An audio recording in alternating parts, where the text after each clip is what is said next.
Yesu ashimwe. Gloire à Dieu. Nongeye kubasuhuza mu izina rya Yesu. Je vous salue au nom de Jésus. Twongeye kugaruka muri cya kiganiro gikorwa na communauté Pierre Vivante.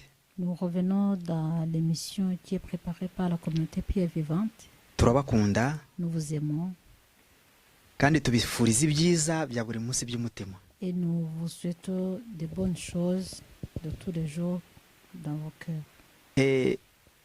Ariko ntago tubakunda kurusha Imana yabaremye. Mais nous nous aimons pas plus que Dieu qui vous a créé. Ahubwo urukundo tubakunda n'urw'Imana bakunda kuko idushyiramo gufatanya namwe. Mais l'amour que nous vous aimons, c'est l'amour que Dieu vous aime parce qu'il nous met de partager ensemble. Ni idushoboza C'est lui qui nous fortifie kugira ngo ubutumwa bwiza bubagereho. pour que la bonne parole arrive sur vous. Ijambo ry'Imana n'urukundo nk'uko mpora mbibabwira. La parole de Dieu est un amour, comme je vous le dis tous les jours. Ni nayo mpamvu nanjye ndikunda C'est pourquoi moi aussi je l'aime. kandi nkanaribakundisha. Et je vous fais aimer aussi cette parole de Dieu. Ariko gukunda Imana ni umuntu ku giti cye. Mais aimer Dieu, c'est une personne particulière. Uyu munsi rero tugarutse kuganira ku ijambo ry'Imana rivuga kuyoborwa n'uko umutima wawe utekereza. Aujourd'hui, le thème de la parole, c'est être conduit par ta conscience. Iyo uyobowe n'umutima wawe Lorsque tu es conduit par ta conscience, ukora ibyo Imana ishaka, tu fais la volonté de Dieu. ntukoreshwa n'umuntu kuko akubwiye. C'est pas quelqu'un qui t'utilise parce qu'il t'influence, non. Umutima wawe ugomba kukontorora wowe ubwawe. Tu dois contrôler ton cœur toi-même. Ukamenya kuvangura icyiza n'ikibi. Comme ça, tu sais choisir ce qui est bon et ce qui est mauvais. Niwemera ko umutima wawe Imana iwukontorora nawe ukawuyobora, Si tu acceptes que Dieu contrôle ton cœur et que toi tu guides ton cœur, uzarinda umutima wawe kuvangirwa. tu vas épargner ton cœur à être mélangé. Kenshi tuvangirwa n'ibitekerezo by'abandi bantu. Souvent, on est mélangé par les idées des autres personnes. Ugakora ikintu atari uko umutima wawe ucyemera. Et puis, tu fais quelque chose alors que sans que ton cœur est d'accord avec toi. Ahubwo ukagikora kubera ko hari abandi bantu ushaka gushimisha. Et puis, tu le fais parce que tu veux satisfaire les autres personnes.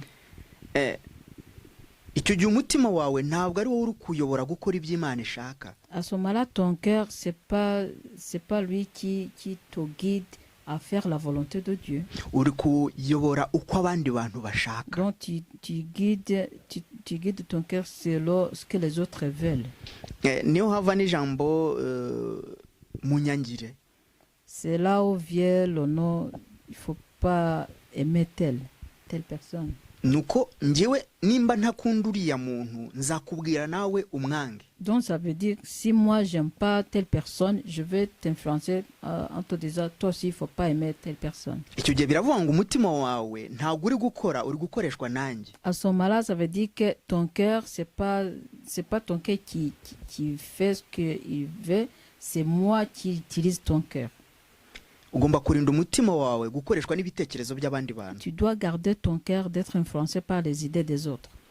Ugomba kurinda ururimi rwawe gukoreshwa n'ibindi bitekerezo by'abandi bantu. Tu dois épargner ta langue ou garder ta langue d'être utilisée par les idées des autres personnes. Njyewe ntekereza ko icyiza cyose umuntu akora agikora kubwe. Moi je pense que toute chose que quelqu'un fait, il le fait de soi. N'ikibi umuntu akora nacyo agikora kubwe. Et une mauvaise chose que quelqu'un fait, il le fait de soi. Buriya nta muntu uzabazwa iby'undi. Il n'y a personne qui va être demandé les choses des autres. Ugomba kwirinda Tu dois te garder gukora ibyo umuntu akubwiye gukora, de faire ce que l'autre te dit de faire. kubera ko imbere y'Imana Parce que devant Dieu, izakubaza il va te demander umutima wawe wari hehe ko wemeye gukoreshwa où était iby'undi muntu ashaka. ton cœur. Tu as fait que tu acceptes de faire ce que l'autre personne ne voulait que tu fasses. Ntabwo ntekereza ko umutima wanjye ukora neza 100%, Je ne pense pas que mon cœur fait du bien à 100%, ariko nifuza ko umutima wanjye wakora uko njye nshaka n'Imana ishaka. mais je souhaite que mon cœur fait dans une bonne manière que moi je veux et que Dieu veut aussi. Uko niko kuyoborwa n'Imana. C'est ça, être conduit par Dieu ou être guidé par Dieu. Bivuga ngo Ce qui veut dire, njyewe ntabwo nzajya imbere y'Imana mvuge ngo runaka yarambwiye. moi je n'irai pas devant Dieu et je dirai voilà telle personne m'a dit. Niyo tugiye mu mategeko yo mu isi hano mu bihugu, Même quand on va dans les lois de pays, uravuga ngo runaka niwe watumye nkora ibi ngibi. tu dis c'est quelqu'un qui m'a dit de faire ceci. Ariko ibyo ntabwo bikudefanda, Mais ça ne te défend pas. kuko babona wowe wabikoze. Parce qu'on voit que toi qui as fait tel acte. None utekereza imbere y'Imana. Alors pense devant Dieu. Imana yo ntabwo itegereje kumva ngo uriya uzabwira uriya ngo niwe wambwiye gutya, no. Dieu ne va pas attendre dire que tu vas dire oui, c'est telle personne qui m'a dit de faire comme ça. Non. Ndabaye ingero zo muri Bibiliya Je vais vous donner un exemple de la Bible kuri Adamu na Eva. sur Adam et Ève. Bamaze gukora iby'Imana yababujije, bamaze kurya ku giti ku mbuto Imana yababujije. Lorsqu'ils venaient de manger les fruits d'un arbre que Dieu les a interdits, Umwe yaravuze ngo ni umugore wampaye, undi ngo ni umugabo n'uriya mugabo. Adam a dit c'est ma femme qui m'a donné. Undi ati ni inzoka yambwiye. Et la femme a dit moi aussi c'est le serpent qui m'a dit de faire ça. Ibyo byose ntago byabahaye gutsinda. Tout ça ne les a pas donné de convaincre Dieu. Urumva umudamu yabwiwe n'umugabo nawe yabwiwe. Donc la femme a été dit et l'homme aussi a été dit. Birasobanura ngo umutima wa Eva wari hehe. Alors ça veut dire où était le cœur de Ève. Birasobanura ngo umutima wa Adamu wari hehe. Ou alors où était le cœur d'Adam. Nimba umugore afata decision y'umugabo cyangwa umugabo agafata decision y'umugore. Si la femme prend la décision de son mari ou bien le mari prend la décision de sa femme.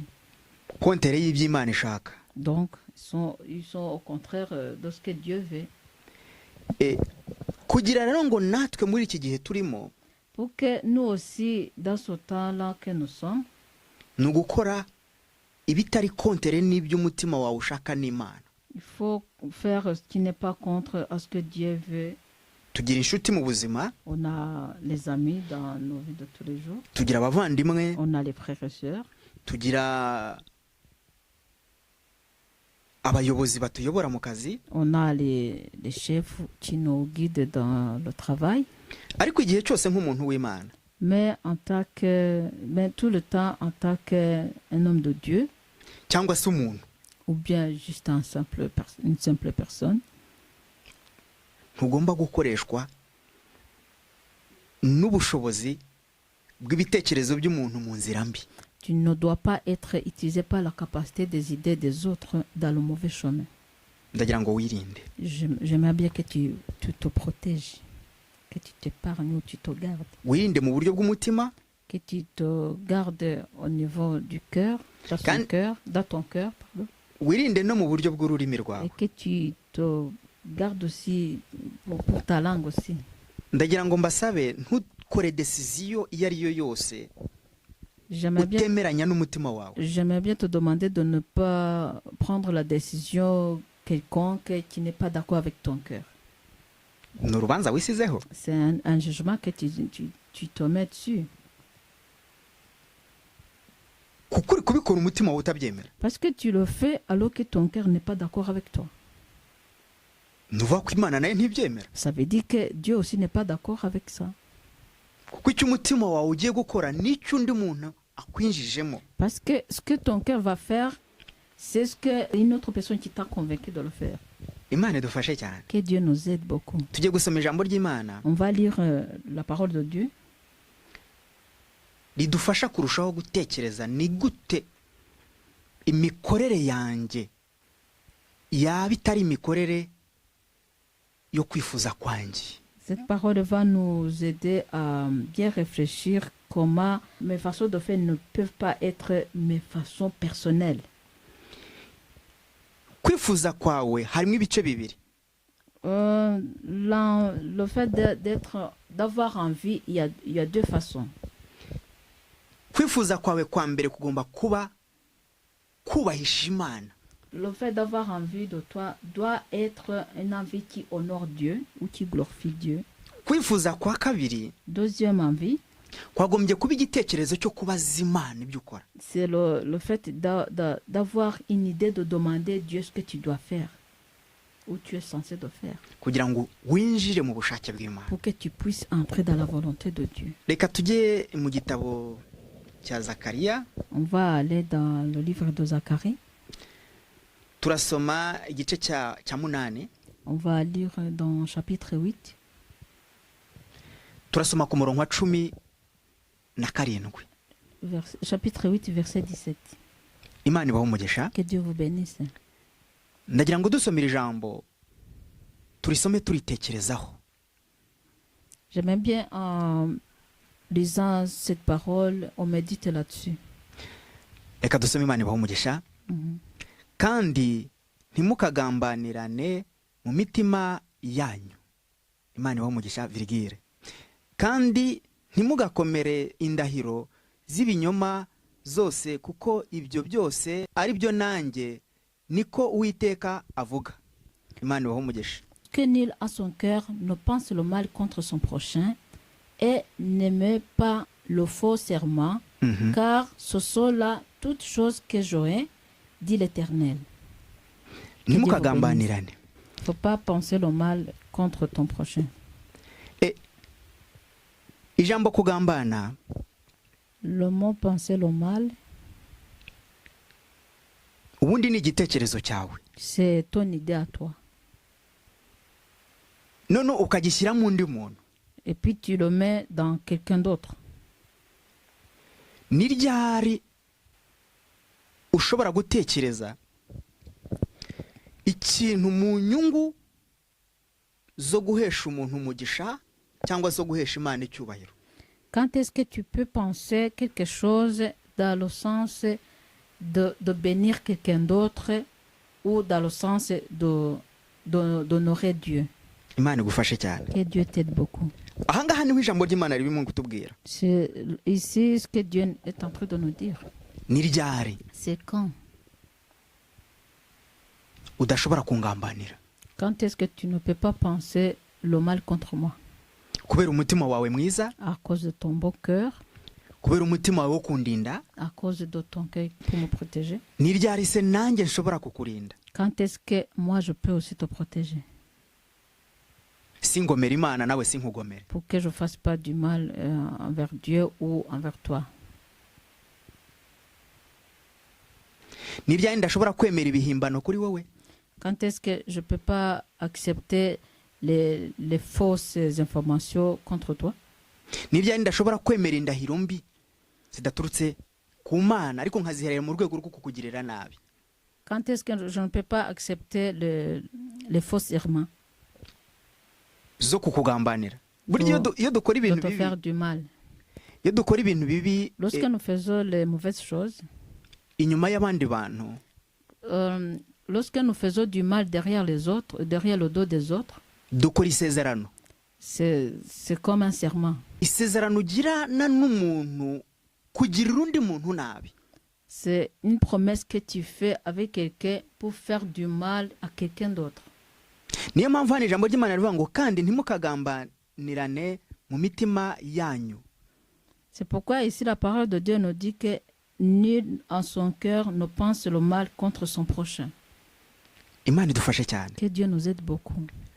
Iyo ungambaniye mu mutima wawe, Lorsque tu penses du mal de moi dans ton cœur ukabyinjiza mu undi muntu, et que tu influences à quelqu'un d'autre aussi de faire la même chose uriya muntu nawe akabyemera, et que cette personne-là soit d'accord avec toi, urumva ukoresheje umutima wawe n'ubundi muntu. donc c'est comme si tu utilises ton cœur avec une autre personne. Barongera akavuga ngo ntimukemere indahiro z'ibinyoma. Et puis ici la parole dit qu'il ne faut pas accepter les faux serments, Zose. tous les faux serments.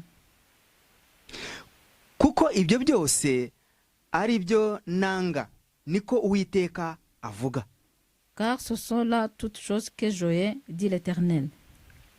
Umuntu w'Imana Un homme de Dieu cyangwa se umuntu ufite umutima ou bien une personne qui a un beau cœur, ntugomba gukora ikintu kiri kontere n'umutima wawe. tu ne dois pas faire quelque chose qui est contre de ton cœur. No. Non. Ikintu kiri kontere n'umutima wawe ugomba kukirwanya. Quelque chose qui est contre de ton cœur, il faut le combattre. La combattre. Mu buryo bw'umwuka no mu buryo D'une bw'umubiri. façon spirituelle ou physique. Ntago nzi ukoresha umutima wawe muri iki gihe. Je ne sais pas qui guide ton cœur de nos jours. Ntabwo nzi ukoresha umutima wawe mu kazi kawe. Je ne sais pas qui guide ton cœur dans ton travail. Ntabwo nzi n'ukoresha umutima wawe mu gihugu cyawe. Je ne sais même pas qui guide ton cœur dans ton pays. Ntabwo nzi n'umuntu ukoresha umutima wawe mu rugo rwawe. Je ne sais pas qui guide ton cœur dans ton foyer aussi. Ariko ndagira ngo nkwinginge. Mais j'aimerais bien te supplier. Iga kuyobora umutima wawe gukora icyiza. Apprends à guider ton cœur à faire du bien. Ntukeneye ibitekerezo by'abandi bantu kugira ngo ukore neza. Tu n'as pas besoin des idées des autres pour que tu fasses du bien. Ukeneye wowe ubwawe C'est toi-même n'Imana et ton Dieu kugira ngo ukore ibyiza Imana ishaka. pour que tu fasses la volonté de Dieu. Inshuro nyinshi nagiye nitegereza nasanze abantu dukora ibintu kugira ngo dushimishe abantu. Plusieurs fois, j'ai remarqué que beaucoup de gens, nous faisons des choses pour satisfaire les autres. Nta mugisha ariko imbere y'Imana ufite. Là, il n'y a pas la bénédiction devant Dieu. Tu n'as pas la bénédiction devant Dieu. Imana idufashe, reka tujye muri Matayo. Que Dieu nous aide. On va aller dans Matthieu. Dusome mu gice cya 15. Impamvu ndimo nshaka ko dusoma aya magambo ni ukugira ngo akubere amagambo y'umugisha. On va aller dans Matthieu chapitre 15. La raison pour laquelle j'aimerais bien que nous lisons cette parole, j'aimerais bien que ça soit une bénédiction pour toi. Ndagira ngo umutima wawe ube imbere y'Imana. J'aimerais bien que ton cœur soit devant Dieu. Nanjye ndifuza ko umutima wanjye ube imbere y'Imana. Moi aussi, je souhaite que mon cœur soit devant Dieu. Toujours. Amen. Turasoma ku murongo wa 8. On va aller dans Matthieu 15, verset 8. Reka dusome Imana ibahe umugisha. Ubu bwoko bunshimisha iminwa, ariko imitima yabo imbakure. Son peuple m'honore des lèvres, mais son cœur est éloigné de moi. Imana idufashe. Que Dieu nous aide. Ngo dushimisha Imana umunwa. On honore Dieu par les lèvres. Ngo ariko imitima ikaba kure y'Imana. Mais les cœurs sont éloignés de Dieu. Ni ikintu nibaza. C'est quelque chose que je me demande. Kubera iki umunwa wacu uba imbere y'Imana ariko imitima yacu ikajya kure y'Imana? Pourquoi nos lèvres honorent Dieu et que nos cœurs sont éloignés de Dieu? Impamvu umutima abantu ntibawubona. Ça se passe comme ça parce que les gens ne voient pas le cœur. Ariko umunwa abantu barawubona. Mais les lèvres, les gens voient ça. Iyo umuntu ari kuvugisha, lorsque quelqu'un te parle, ashaka kumva icyo uvuga. Il aimerait bien entendre ce que toi tu dis. Ariko Imana, mais Dieu, yumva nayo ibyo uvuga nk'uko umuntu abyumva. Entend aussi ce que tu dis comme une personne entend aussi ce que tu dis.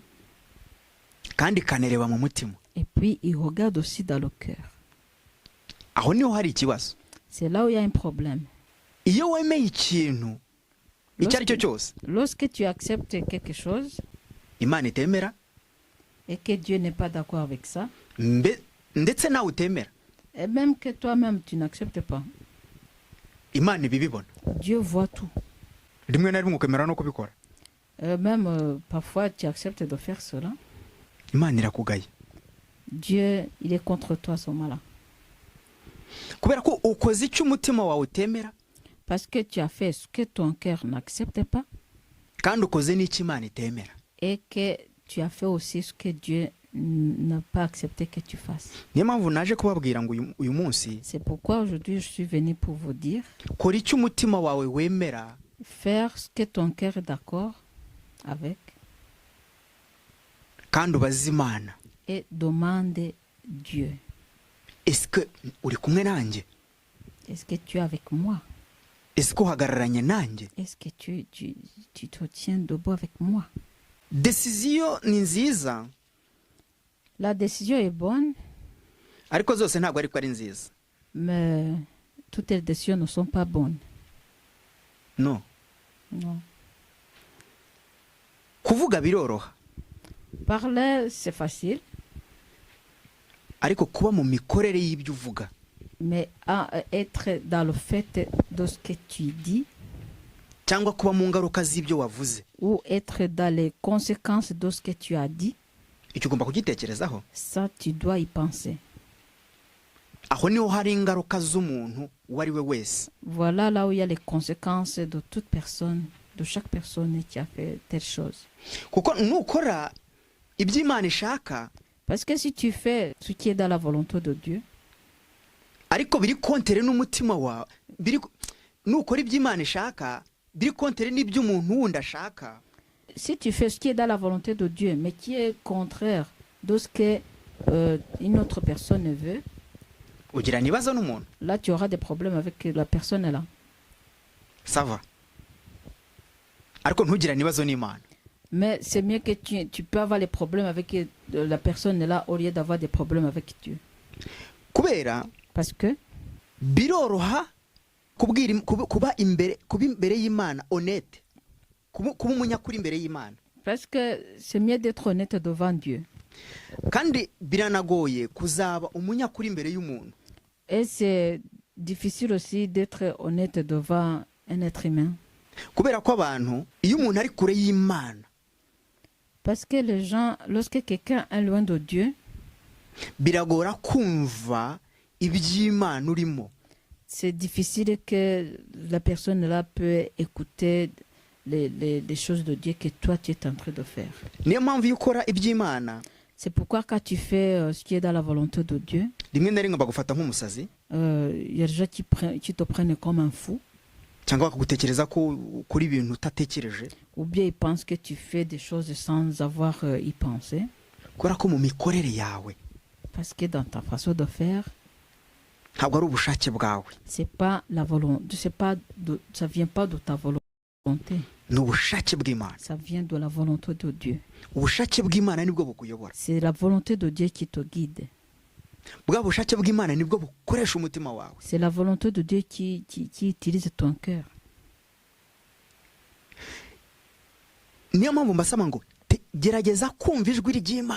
C'est pourquoi je vous demande d'essayer d'écouter la voix de Dieu.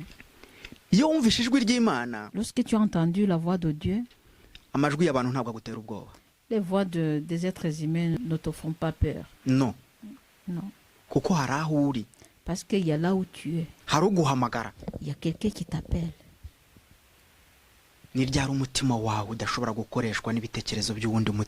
Quand est-ce que ton cœur ne peut pas être utilisé par les idées d'un autre cœur?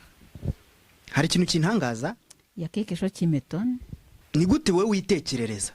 Comment toi tu penses sur ta façon de faire?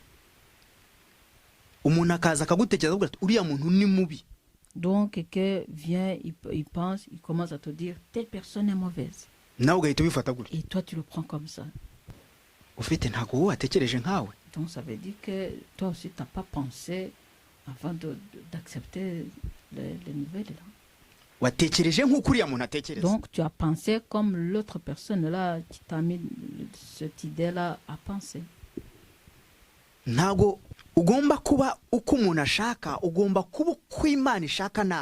Tu ne dois pas être comme quelqu'un d'autre veut que tu sois, tu dois être comme Dieu veut que tu sois.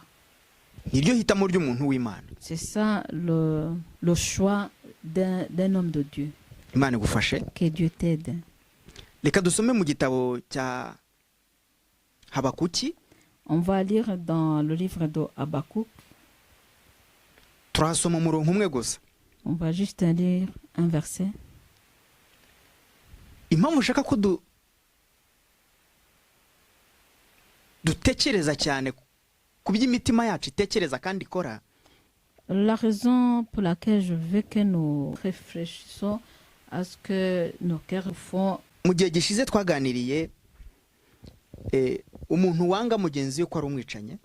La fois passée, on a parlé, on a dit comment quelqu'un qui n'aime pas son prochain, c'est un assassin. Biravuga ngo Ça veut dire iyo umutima w'undi muntu ugukoresheje n'ubundi. Ça veut dire que si le cœur de quelqu'un d'autre t'utilise dans telle chose,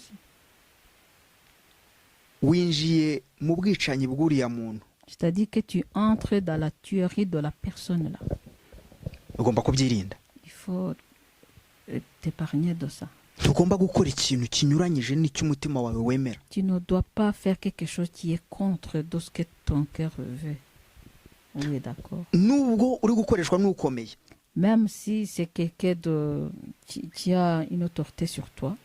Hari abantu mu buzima bwa buri munsi Dans la vie de tous les jours, bakora ibintu kubera yuko niko intege nke zabo zingana.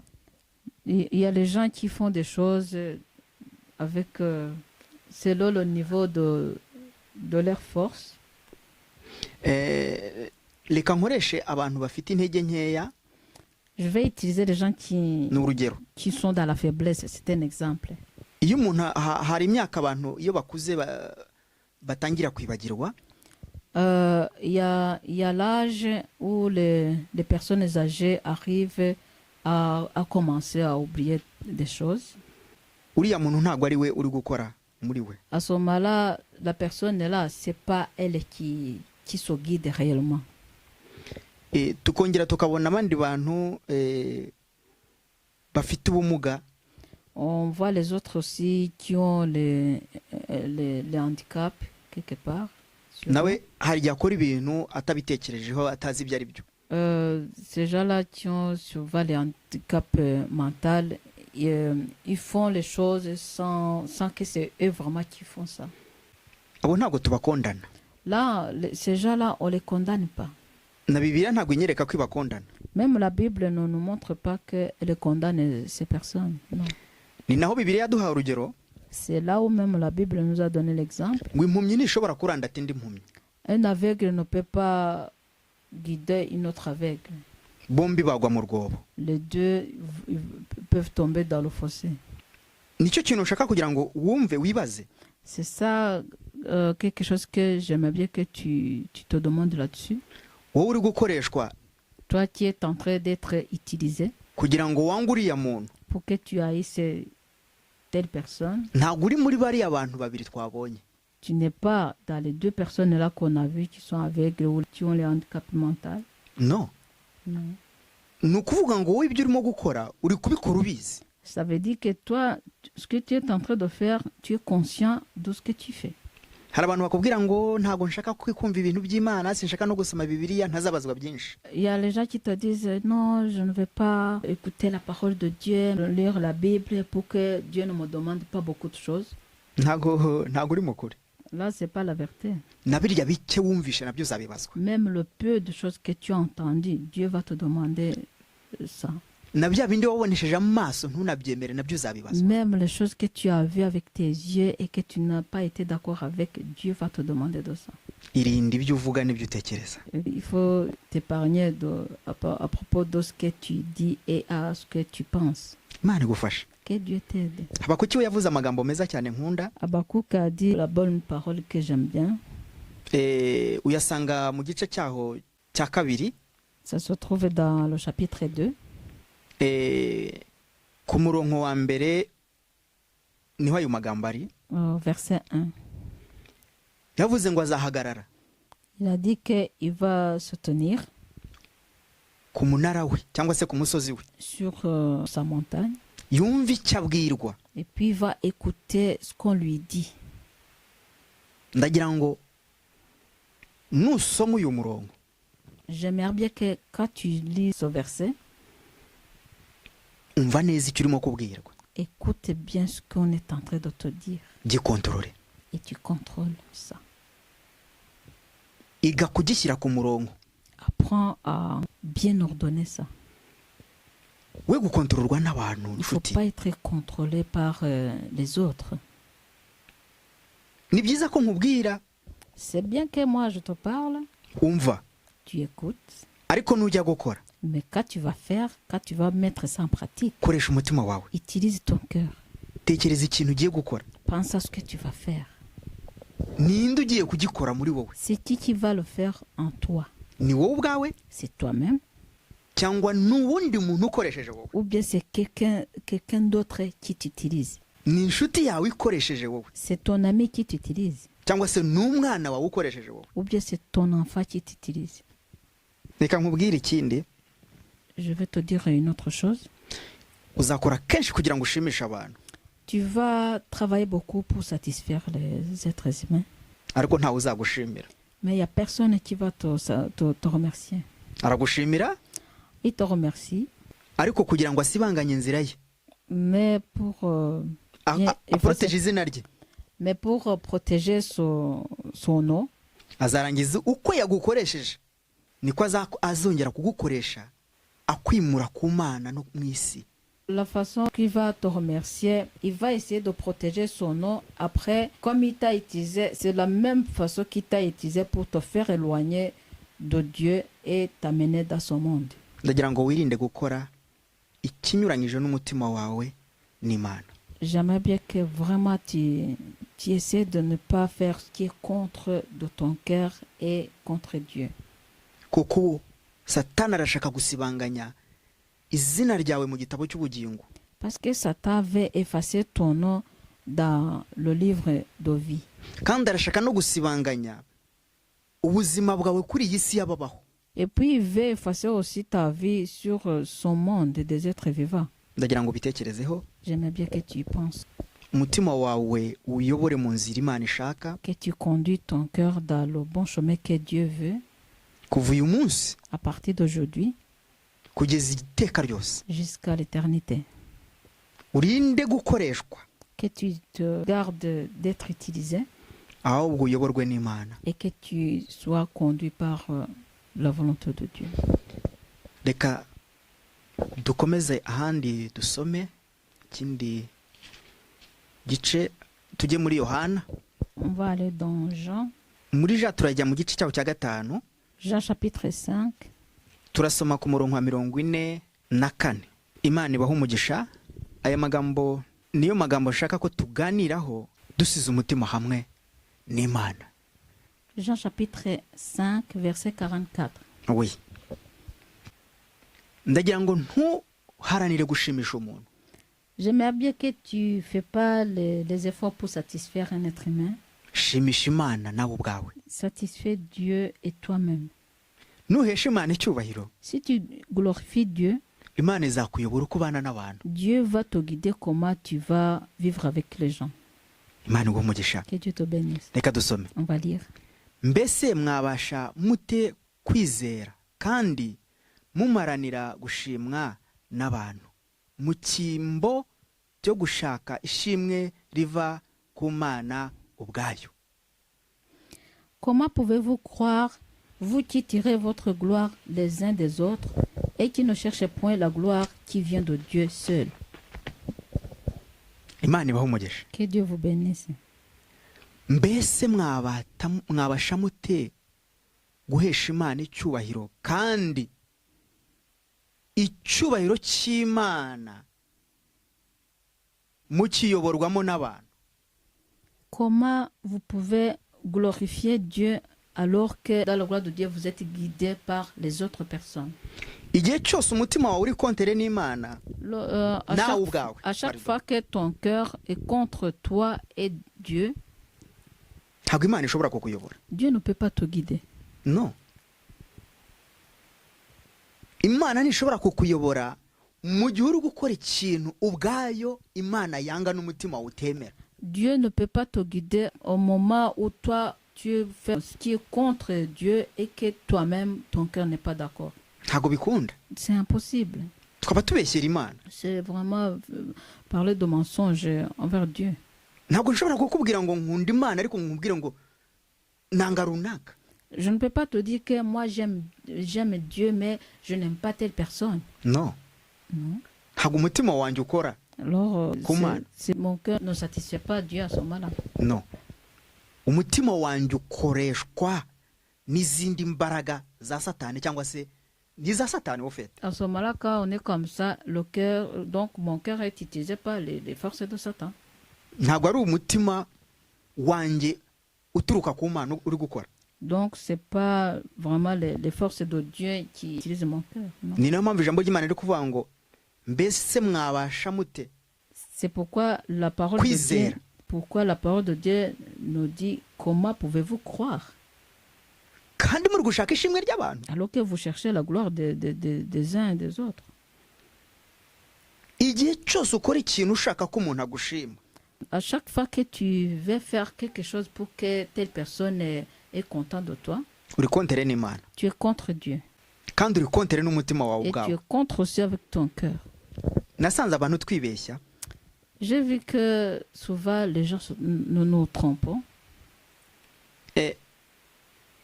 Ndibeshya Moi je me trompe nkanakubeshya. et je te trompe aussi. Kuko Imana yose nshobora kuyibeshya burya. Parce que je ne peux pas tromper Dieu. Kuko ibindeba. Parce que lui me voit.